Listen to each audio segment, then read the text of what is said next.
നാലാമത്തെ എപ്പിസോഡിന്റെ തുടക്കം. വലിയൊരു നിലവിളി കേൾക്കാം. അവർ ഞെട്ടി പരസ്പരം നോക്കും. കട്ടിൽ നിന്ന് ചാടി എഴുന്നേൽക്കും. നീ എന്നെ എന്താ ചെയ്തതെന്ന് അവൾ ചോദിക്കും. ഞാനെന്ത് ചെയ്യാനാ, വെറുതെ വേണ്ടാത്തൊന്നും പറയല്ലേ, ഈ റൂം എൻ്റെ അല്ലേ, ഈ ബെഡ് എൻ്റെ അല്ലേ എന്ന് അവൻ ചോദിക്കും. അവൾ ബ്ലാങ്കറ്റ് എടുക്കുമ്പോൾ ഇതും എൻ്റെ ആണെന്ന് പറഞ്ഞ് അവൻ വലിച്ചു മേടിക്കും. അവൻ്റെ ബെയർ ബോഡി കണ്ടിട്ട് അവൾ നിലവിളിക്കും. ബ്ലാങ്കറ്റ് ഇട്ട് മൂടി അവനും കാറും. ഊച്ചു ഇതെല്ലാം കണ്ട് പൊട്ടിച്ചിരിക്കും. പുറത്തേക്ക് ചെല്ലുമ്പോഴാണ് അവർ കുടിച്ച് തീർത്ത ബിയർ ബോട്ടിലും വൈൻ കുപ്പികളും കാണുന്നത്. നമ്മളാകെ ഒരു കുപ്പി വൈനല്ലേ എടുത്തുള്ളൂ എന്ന് അവൾ ചോദിക്കും. തലേദിവസത്തെ കാര്യമാണ് ഇപ്പോൾ കാണിക്കുന്നത്. അവൾ ആദ്യ കുപ്പി തീർത്തതിന് ശേഷം ഞാനിവിടെ വേറെ ഒളിപ്പിച്ച് വെച്ചിട്ടുണ്ടെന്ന് പറഞ്ഞ് അവിടുന്ന് പിന്നെയും എടുത്തുകൊണ്ട് വരും. അവനാണെങ്കിൽ അവൻ്റെ ലൈറ്റ് എടുത്തുകൊണ്ട് വന്ന് നല്ല മൂഡ് സെറ്റ് ചെയ്ത് കുടിച്ച് തിമിർക്കും. രണ്ടിനും ഇതെല്ലാം ഓർമ്മ വരുമ്പോൾ തലയിൽ കൈ വെച്ച് കരയും. പിന്നെ തിരിഞ്ഞു നോക്കുമ്പോഴാണ് റൂമിൽ വെച്ച് എന്താ നടന്നതെന്ന് ഓർക്കുന്നത്. അവൾ അവൻ്റെ ക്യാമറ എടുത്ത് നീ ഇങ്ങനെയാണോ ഫോട്ടോ എടുക്കുന്നതെന്ന് ചോദിക്കുമ്പോൾ അവൻ വന്നിട്ട് അവളെ ഫോട്ടോ എടുക്കാനും പഠിപ്പിക്കും. എനിക്ക് കിട്ടിയ അവാർഡ് നിനക്ക് കണ്ടെന്ന് ചോദിച്ചിട്ട് അവാർഡ് കിട്ടിയ ഫോട്ടോയും അവൾക്ക് കാണിച്ചു കൊടുക്കും. ഇപ്പോൾ അതെല്ലാം ഓർക്കുമ്പോൾ നാണം കെട്ടവൻ്റെ തൊലി ഉരിയും. നീ ആ കുടിച്ച് പ്രശ്നം ഉണ്ടാക്കിയതെന്ന് അവൾ പറയും. ഇതെല്ലാത്തിനും കാരണം നീയാണെന്ന് പറയുമ്പോഴാണ് അവൾ രാത്രിയിൽ കിടന്ന് നിലവിളിച്ചത് ഓർക്കുന്നത്. എനിക്കെൻ്റെ ചേച്ചിയെ മിസ് ചെയ്യുന്നു. അവനാണെങ്കിൽ കരയണ്ടെന്ന് പറഞ്ഞ് അവളെ ആശ്വസിപ്പിക്കുവാണ്. പിന്നെ കുറച്ച് കഴിയുമ്പോൾ രണ്ടും കൂടെ കട്ടിലിൽ കിടപ്പായി. ഹോ, ഭയങ്കര ചൂടാണെന്ന് പറഞ്ഞ് അവനവൻ്റെ കുപ്പായം ഊരിക്കളയും. അത് കഴിയുമ്പോൾ തണുക്കുന്നേന്ന് പറഞ്ഞ് രണ്ടും കൂടെ പൊതുപ്പ് വലിച്ച് കിടക്കും. അതും കൂടെ ആയപ്പോഴേക്ക് രണ്ടും 100 ഡെസിബൽ ഒച്ചയിൽ നിലവിളിക്കാൻ തുടങ്ങും. ഇപ്പോൾ അവർ റൂം വൃത്തിയാക്കുവാണ്. രണ്ടുപേർ പരസ്പരം പഴിചാരിക്കൊണ്ടിരിക്കും. അവസാനം വഴക്കാവുന്നത് പോലെയാവും. കൂടുതൽ ഇതേപ്പറ്റി സംസാരിച്ചാൽ കൂടുതൽ വഷളാകും. ഇപ്പോൾ തൊട്ട് നമുക്കിനി കുടിക്കുകയോ വേണ്ടെന്ന് പറഞ്ഞ് അവർ അവസാനിപ്പിക്കും. അവനവൻ്റെ ലൈറ്റും എടുത്ത് റൂമിൽ കയറി വാതിലടയ്ക്കും. സമയം കുറേയായി. അവൾ കൊച്ചിന് ഫുഡ് കൊടുക്കുവാണ്. അവനാണെങ്കിൽ വാതിൽ തുറക്കാതെ റൂമിനുള്ളിൽ തന്നെയാണ്. നാണം കെട്ട് പുറത്തേക്ക് വരാൻ അവന് തോന്നുന്നേ ഇല്ല. സമയം അങ്ങനെ ഒരുപാട് പോകും. അവർ രണ്ടും ഉള്ളിലെന്താ പുറത്തെന്താ നടക്കുന്നതെന്നറിയാൻ വാതിലിൽ പോയി ചെവി വെച്ച് നോക്കുന്നുണ്ട്. ഹുൻജിനിപ്പോൾ ഇന്നലത്തെ സംഭവം അവളുടെ ഫ്രണ്ടിനോട് പറയും. നീ നിന്റെ ഇല്ലോയുടെ കൂടെ കിടന്നു അവൾ വാലി ചോദിക്കും. അവിടെയുള്ളവരെല്ലാം തിരിഞ്ഞു നോക്കും. പതുക്കെ പറയടി, നിന്റെ ഒച്ച കുറയ്ക്കുന്ന ഹുൻജിൻ പറയും. ഞാൻ നിന്നോട് അവൻ്റെ കൂടെ താമസിക്കാനല്ലേ പറഞ്ഞുള്ളൂ, കൂടെ കിടക്കാൻ പറഞ്ഞില്ലല്ലോ. നിനക്ക് പ്രാന്താ, ഞങ്ങളൊന്ന് ഉറങ്ങി, അത്രയേ ഉള്ളൂ. ഒരുമിച്ച് താമസിക്കാൻ തുടങ്ങിയ പിന്നെ നീ അവനെ ഇഷ്ടപ്പെട്ടോ? അവൻ കാണാൻ നല്ല ക്യൂട്ടാ. ഹേയ്, നീ എന്താ പറയുന്നേ? ശരിക്കും ആൽക്കഹോളാണ് ഇതിനെല്ലാം കാരണം. അല്ല, ആ ബോയിലറാണ് ഇതിൻ്റെ തുടക്കം. കുറേ കാലം കൂടി നല്ല ചൂടുവെള്ളത്തിൽ കുളിച്ചപ്പോൾ ഞാനങ്ങ് റിലാക്സായി. ആ നിമിഷത്തിലൊന്ന് കുട്ടിക്കണമെന്ന് തോന്നിപ്പോയി. ടേഹുങ് അവൻ്റെ ഫ്രണ്ട്സിൻ്റെ കൂടെ ഗെയിം കളിക്കുകയാണ്. മറ്റവർ രണ്ടും ആവേശത്തോട് ചെയ്യുമ്പോൾ ഇവന് ഒരു ഇൻട്രസ്റ്റും ഇല്ലാതെ അത് തോറ്റു കൊടുക്കും. അവൻ്റെ ഫ്രണ്ട്സ് അവനോട് നിൻ്റെ ലിവിങ് ടുഗദർ എങ്ങനെയുണ്ടെന്ന് ഞങ്ങളോട് പറയും. നീ നിൻ്റെ ഇല്ലോയും സെയിം ഷാമ്പു ആണ് ഉപയോഗിക്കുന്നതെന്ന് ചോദിച്ച് അവൻ ടേഹുങ്ങിനെ മണത്ത് നോക്കും. അവൻ എഴുന്നേൽക്കുമ്പോൾ മറ്റവൻ നിനക്ക് ഒന്നും തോന്നുന്നില്ലേ? ഒരു ആണും പെണ്ണും അത്ര അടുത്ത് താമസിച്ചാൽ എന്തെങ്കിലും ഫീലിങ്സ് ഉണ്ടാവേണ്ടതല്ലേ?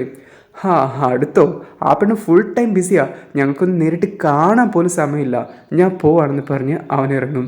അപ്പോഴത്തേക്ക് മറ്റവൻ ഓടി വന്നിട്ട് അവൾ കാണാൻ സുന്ദരിയാണെന്ന് ചോദിക്കും. അവനാണെ പരുങ്ങി നിൽക്കും. ഇപ്പോൾ വീട്ടിൽ അവനൊരു ജനൽ തുറക്കാൻ കഷ്ടപ്പെടുമ്പോൾ അവൾ വന്നത് തുറന്നു കൊടുക്കും.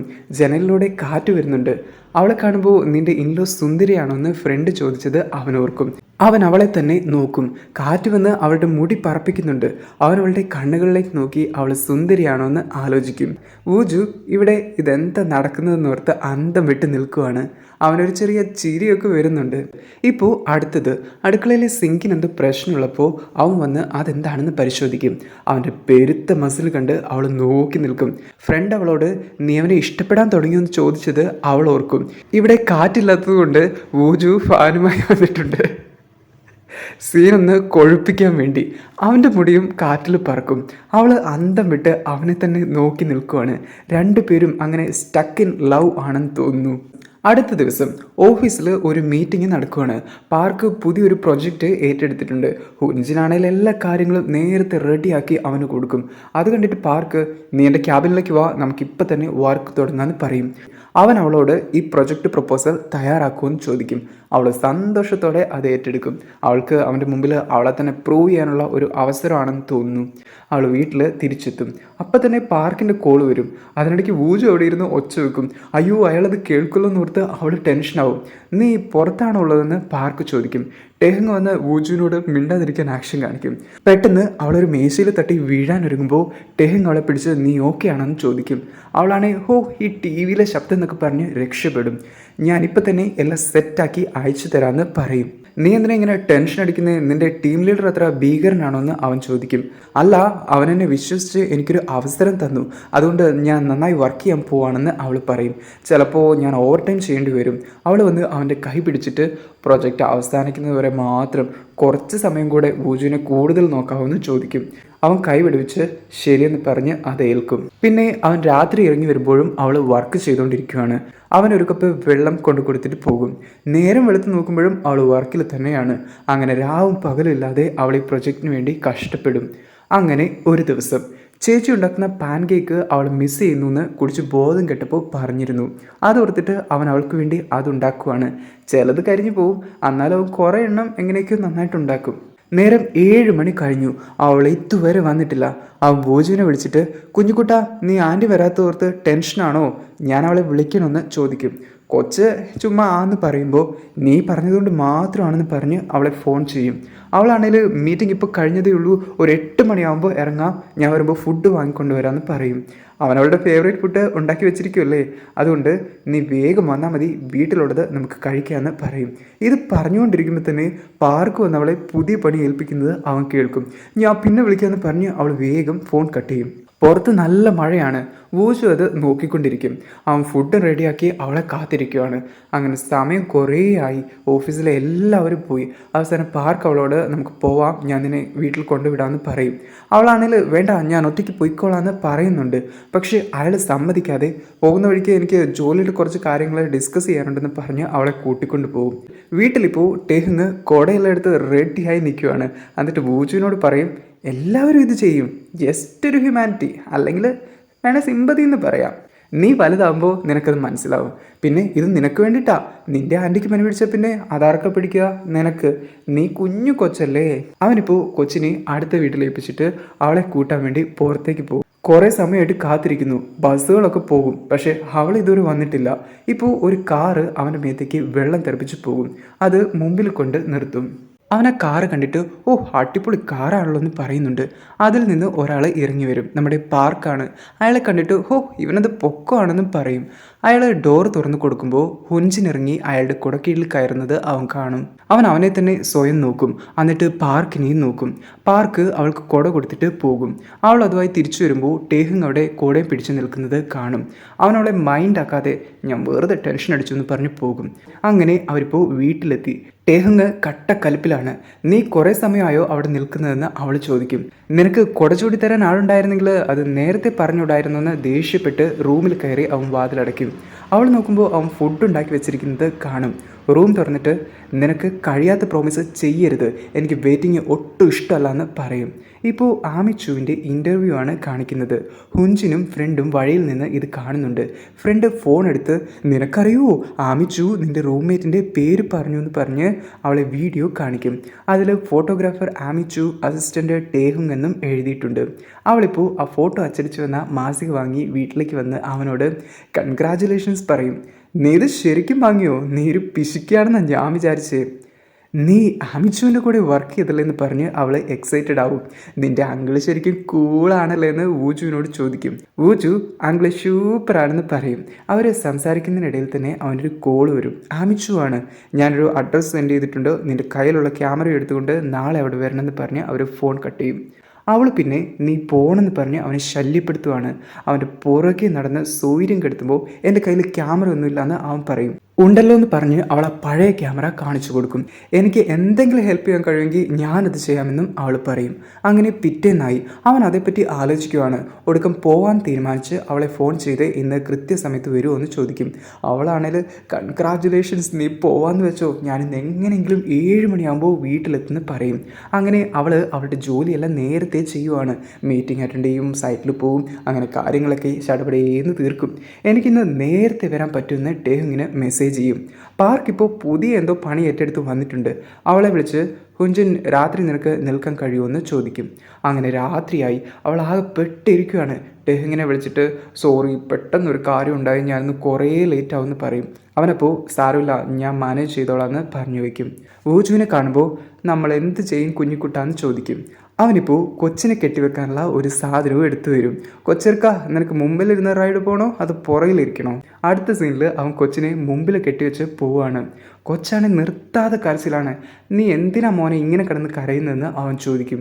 എന്തുപറ്റി, നിന്റെ ബണ്ണി എടുക്കാത്തത് കൊണ്ടാണോ? ആ, ബണ്ണിന്ന് പൂജ കരഞ്ഞുകൊണ്ട് പറയും. അയ്യോ, നമ്മളിവിടം വരെ എത്തിയില്ലേ, കഴിയുന്നത് വരെ ഒന്ന് വെയിറ്റ് ചെയ്യുമെന്ന് പറഞ്ഞ് കുടിക്കാൻ ഒരു ജ്യൂസ് എടുത്ത് കൊച്ചിന് കൊടുക്കും. കൊച്ചത് വാങ്ങി ആദ്യം തന്നെ അവൻ്റെ ഷർട്ടിലേക്ക് ഒഴിക്കും. ഈ സമയം ഹുൻജുൻ ടഫ് വർക്കിലാണ്. പാർക്കും അവളുടെ കൂടെ തന്നെയുണ്ട്. അവൻ കുഞ്ഞുമായിട്ട് ആമിച്ചുവിൻ്റെ സ്റ്റുഡിയോയിൽ എത്തും. കൊച്ചിനെ താഴെ ഇറക്കി വെക്കും. അവിടുത്തെ കാഴ്ച കണ്ട് അവൻ അത്ഭുതപ്പെടും. വില കൂടിയ ക്യാമറകൾ നിരത്തി വെച്ചിരിക്കുന്നു. ഷൂട്ടിന് വേണ്ട പല പ്രോപ്പർട്ടീസും അവിടെയുണ്ട്. ഇപ്പോൾ നീ നോക്കിക്കഴിഞ്ഞോന്ന് ആമിച്ചു മുകളിൽ നിന്ന് വിളിച്ചു ചോദിക്കും. ഊജുവിനെ കണ്ടിട്ട് കൊച്ചുമായിട്ടാണോ വന്നത്? നീ എന്നെ പല വിധത്തിലും ഇൻസ്പയർ ചെയ്യുകയാണല്ലോ, മുകളിലേക്ക് വരാൻ പറയും. ടെഹ്ങ് കൊച്ചിന് ഭക്ഷണം കൊടുത്ത് ഒരിടത്തിരുത്തി അവരോട് സംസാരിക്കും. അവരവനോട് ഞാൻ പറഞ്ഞ കാര്യം നീ കൊണ്ടുവന്നിട്ടുണ്ടോ എന്ന് ചോദിക്കും.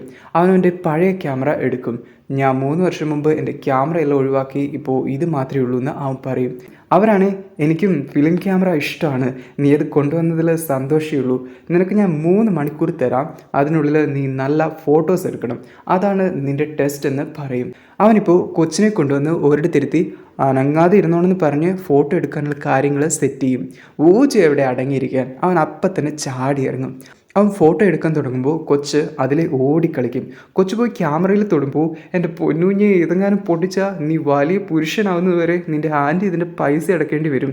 അവൻ കൊച്ചിനെ എടുത്ത് കസേരയിലിരുത്തി എന്നാൽ ഞാൻ നിൻ്റെ ഫോട്ടോസ് എടുക്കാമെന്ന് പറയും. ഊജു പല പോസിലിരിക്കും. ടെഹ്ങ് അവൻ്റെ ഫോട്ടോ എടുക്കും. ഹുൻജുൻ കാര്യങ്ങളെല്ലാം റെഡിയാക്കി പാർക്കിന് കൊടുക്കും. അത് കണ്ടിട്ട് അയാൾക്കും ഇഷ്ടമാവും. നമ്മൾ യൂണിവേഴ്സിറ്റിയിലായിരുന്നപ്പോൾ സ്കോളർഷിപ്പിന് വേണ്ടി രാത്രി മുഴുവൻ ഇരുന്ന് വർക്ക് ചെയ്തതുപോലെ ഉണ്ടെന്ന് അവൾ പറയും. അവനപ്പോൾ ഞാൻ അതിനുവേണ്ടിയല്ല അത് ചെയ്തത്, നിൻ്റെ കൂടെ രാത്രി സ്പെൻഡ് ചെയ്യാൻ വേണ്ടിയാണ്. ടെഹ്ങ് ഇപ്പോൾ വേറെ പല കാര്യങ്ങളുടെയും ഫോട്ടോ എടുക്കുവാണ്. പെട്ടെന്ന് എന്തോ സാധനം മറിഞ്ഞു വീഴുന്ന ഒച്ച കേൾക്കും. കൂടെ കൊച്ചിൻ്റെ കരച്ചിലും. അവൻ ഓടി ചെന്ന് കൊച്ചിനെ വാരിയെടുക്കും. ഹോസ്പിറ്റലിലേക്ക് വേഗം ചെന്നിട്ട് കൊച്ചൊന്ന് വീണു, മുറിഞ്ഞിട്ടുണ്ടെന്ന് തോന്നുന്നു, ഒരുപാട് രക്തമുണ്ടെന്ന് പറയും. നേഴ്സ് അത് നോക്കിയിട്ട് ഇത് തുന്നിക്കെട്ടേണ്ടി വരും, ചെറിയ കുട്ടി ആയതുകൊണ്ട് ലോക്കൽ അനസ്തേഷ്യയും കൊടുക്കണം, നിങ്ങളിവൻ്റെ ഗാർഡിയൻ ആണോ എന്ന് ചോദിക്കും. ഗാർഡിയൻ വന്ന് സൈൻ ചെയ്യണമെന്ന് പറയും. ഹുൻജിൻ്റെ ഫോണാണെങ്കിൽ കാറിലിരിക്കുകയാണ്. അവൻ വിളിച്ചിട്ടൊന്നും അവൾ എടുക്കില്ല. ഊജു ആണെങ്കിൽ വേദനിച്ച് കരയുവാണ്. അവളിപ്പോൾ കാര്യങ്ങളെല്ലാം കഴിഞ്ഞ് തിരിച്ചു പോകുമ്പോൾ ഫോണിലെ മിസ് കോളുകൾ കാണും. അവൻ വീണ്ടും വിളിച്ചിട്ട് നീ എവിടെ പോയി കിടക്കുക, എന്താ ഫോൺ എടുക്കാത്തതെന്ന് ചോദിക്കും. കൊച്ച് ഹോസ്പിറ്റലിലാണെന്നും പറയും. അടുത്ത സീനിൽ അവൾ ഓടി ഹോസ്പിറ്റലിലേക്ക് വരും. ഊജു ആകെ ക്ഷീണിച്ചുറങ്ങുവാണ്. അവൾ കൊച്ചിൻ്റെ അടുത്തിരിപ്പുണ്ട്, പുറകിൽ ടെഹ്ങ്ങും. ഇപ്പോൾ 2 പേർ പുറത്തു വന്ന് ഇരിക്കുവാണ്. അവൾ അവനോട് ഞാൻ നിന്നെ വെയിറ്റ് ചെയ്യിപ്പിച്ചതിന് സോറി എന്ന് പറയും. പക്ഷേ ഊജുവിനെങ്ങനെയാണ് പരിക്ക് പറ്റിയേ? നീ എന്താ ഫോൺ ആൻസർ ചെയ്യാൻ ഇത്ര സമയം എടുത്തതെന്ന് അവൻ ചോദിക്കും. ഐ ആം സോറി, ഞാൻ ബിസി ആയിരുന്നു. എന്താ ഇവിടെ നടന്നതെന്ന് എനിക്ക് ഒരു ഐഡിയ ഇല്ല. ഗാർഡിയൻ ഇല്ലാതെ കൊച്ചിനെ സ്റ്റിച്ച് ഇടില്ല എന്ന് അവർ പറഞ്ഞുകൊണ്ടിരിക്കുകയാണ്. നിന്നോട്ട് വിളിച്ചിട്ട് കിട്ടുന്നുമില്ല. എൻ്റെ മൈൻഡ് ആകെ കൈവിട്ട് പോകുന്നത് പോലെ എനിക്ക് തോന്നി. എനിക്ക് കാത്തിരിക്കുന്നത് ഒട്ടും ഇഷ്ടമല്ല എന്ന് ഞാൻ നിന്നോട് പറഞ്ഞതാണ്. ഇതിപ്പോൾ എത്ര തവണയായി? നിനക്ക് കഴിയാത്ത പ്രോമിസ് നീ ചെയ്യരുതെന്ന് പറഞ്ഞ് അവൻ ദേഷ്യപ്പെടും. അവൾക്കും ദേഷ്യം വന്നിട്ട് നീ കൊച്ചിനെ ശരിക്കും നോക്കണമായിരുന്നു എന്ന് പറയും. ഞാൻ നിന്നോട് ആദ്യം പറഞ്ഞതല്ലേ എനിക്ക് ആരുടെയും കാര്യം നോക്കാൻ കഴിയില്ല എന്ന്. ഞാനല്ല അവൻ്റെ ഗാർഡിയൻ, നീയാണ് അവനെ വളർത്തിക്കൊള്ളാന്ന് ഏറ്റത്, ഞാനല്ല. അടുത്തത് അവർ ഡോക്ടറെ ചെന്ന് കാണുവാണ്. ഡോക്ടർ കുഴപ്പമൊന്നുമില്ല എന്ന് പറയും. 5 ദിവസം കഴിഞ്ഞ് അവൻ്റെ സ്റ്റിച്ച് മാറ്റാം. കൊച്ചിന് ഉറങ്ങാൻ എന്തെങ്കിലും ബുദ്ധിമുട്ട് കാണിക്കുന്നുണ്ടോ എന്ന് അയാൾ അന്വേഷിക്കും. അവളാണെങ്കിൽ എനിക്കത് ഈയിടെയായി ശ്രദ്ധിക്കാൻ കഴിയുന്നില്ല എന്ന് പറഞ്ഞു വരുമ്പോൾ ടെഹ്ങ് വേഗം ഒറ്റയ്ക്ക് വിട്ടിട്ട് പോയാൽ 15 മിനിറ്റ് കഴിയുമ്പോൾ അവൻ ഞെട്ടി ഉണർന്ന് കരഞ്ഞുകൊണ്ടിരിക്കുന്നു പറയും. അതൊരു ആൻസൈറ്റിയുടെ സൈനാണെന്ന് തോന്നുന്നു. നിങ്ങൾ പറഞ്ഞ ആക്സിഡൻ്റ് ആയിരിക്കും അതിന് കാരണം. ഇപ്പോൾ കൊച്ചിന് സൈക്കോളജിക്കൽ ഇഷ്യൂസാണ് ഉള്ളത്. അത് അവൻ്റെ ഫിസിക്കൽ ഇഞ്ചുറിയേക്കാൾ സീരിയസ് ആണ്. അതുകൊണ്ട് അവൻ്റെ ഗാർഡിയൻസിൽ നിന്നും അവനിപ്പോൾ ഒരുപാട് ശ്രദ്ധ ആവശ്യമാണ്. ഇപ്പോൾ അവർ വീട്ടിൽ തിരിച്ചു വരും.